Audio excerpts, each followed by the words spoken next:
I tried to join the Facebook group Kids Backing the Blue, and one of the admins of the group reached out to me to ask me questions before he would let me in the group. How did you hear about Kids Backing the Blue? My son wanted to back the blue. Okay, cool, but how did you hear about Kids Backing the Blue?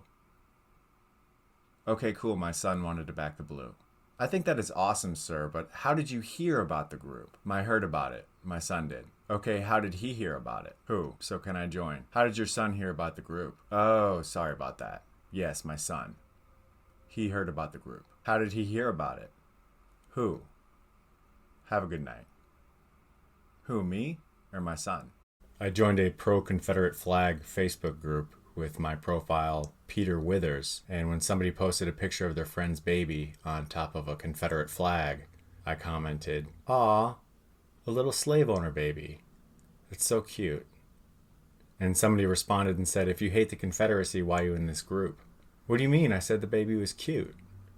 Not all the Confederacy was about slavery. It's why the Cherokee Nation joined the Confederacy, because it was getting some land back. I added your comment to the bottom of the pic so the baby has some context when it grows up. Not all the Confederacy was about slavery. It's why the Cherokee Nation joined the Confederacy, because it was getting some land back. Sounds like you're a Yankee in a Confederate group, like a spy, right? I'm actually a movie director. With companies like Lego making rainbow products to show their support for the LGBTQ community, I thought it would be a good idea for a Bible publisher to do the same thing. So I made this fake post for Zondervan, the world's largest publisher of Bibles, and emailed them the screenshot and signed my name as Jackie Lee, Colorado and Times. And a senior director of corporate communications emailed back and said, "Thank you for this email. It appears that is a fake Photoshop image that has been sent to you. That is not our post." Okay, thank you for clarifying. Can we ask permission to note that this is a fake post? And Zondervan currently has no intentions of supporting the LGBTQ community?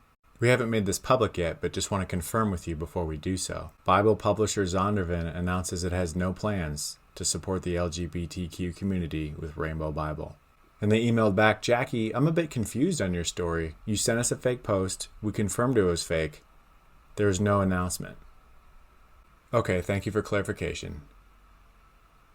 Bible publisher Zondervan says there is no announcement to support LGBTQ community.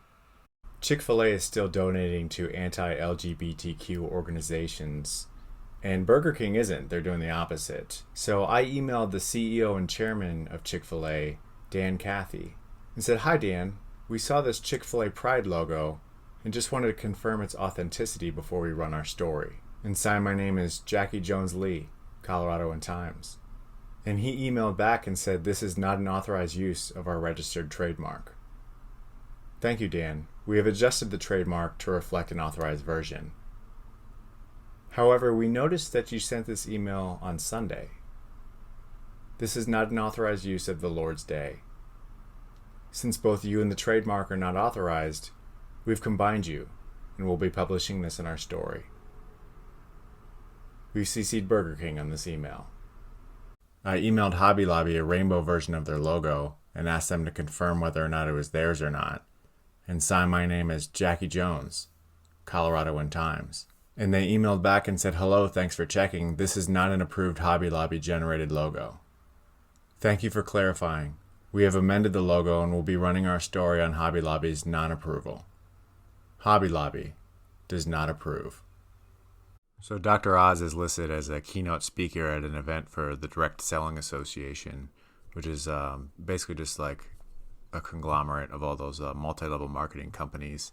So I emailed his public relations team, a meme I made of him.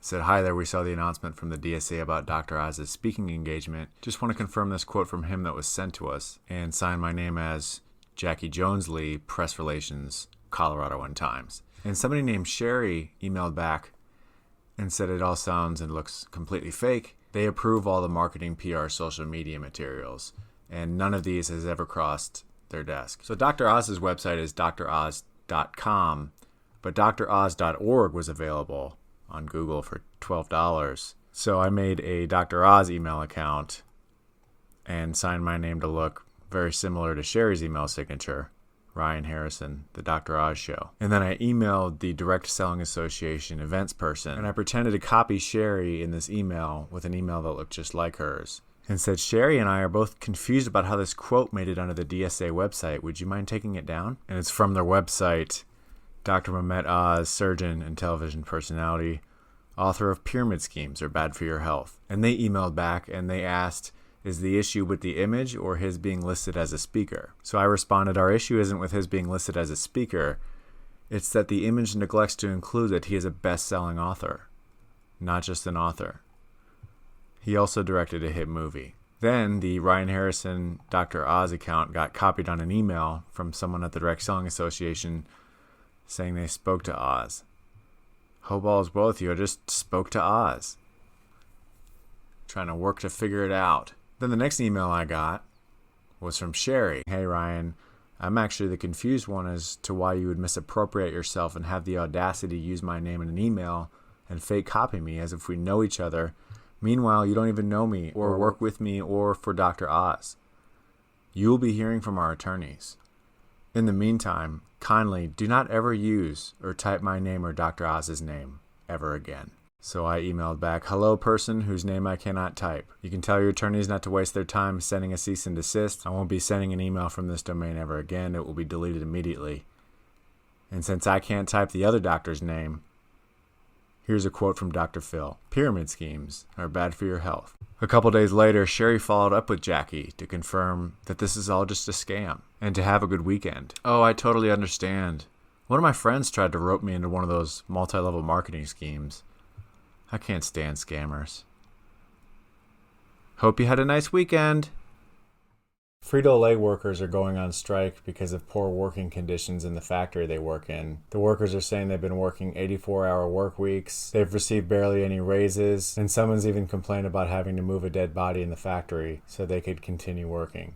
So I made a Frito-Lay warehouse worker job posting on ZipRecruiter and said they offer competitive wages, 12-cent raises every 15 years, flexible work hours, you'll go straight home and go to bed before waking up and coming right back, safe work environment, if someone dies you can move their body out of the way so you don't trip, a career, not a job. If you're desperate enough to work for us, we'll keep you working until you're dead. And I emailed this job posting screenshot to Frito-Lay and asked for their comment. And I signed my name as Jackie Jones Lee, Colorado and Times.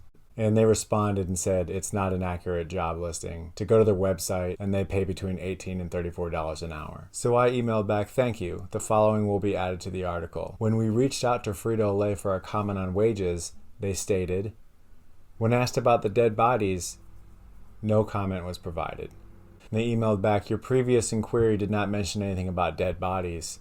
Can you please let me know your question there? Apologies, the dead bodies were mentioned in the job posting. The question would be, do you have to move the dead bodies right away or can they sit for a minute until the work is finished? They didn't respond back right away, so I followed up and said, after consideration, I think it would be best if we remove the dead body comments from the article, period. And they said, thank you. You'll notice the post has been removed as it's a fraudulent job posting. Great, we will include this in the footnotes of the article. The job post, like a dead body in a Frito-Lay warehouse, has been removed so work can proceed. Then they responded with a very long statement saying that only 2 people have died in the last 5 years. Confirmed, the statement will be added with the following footnote. Don't worry guys, only 2 people have died while packing potato chips.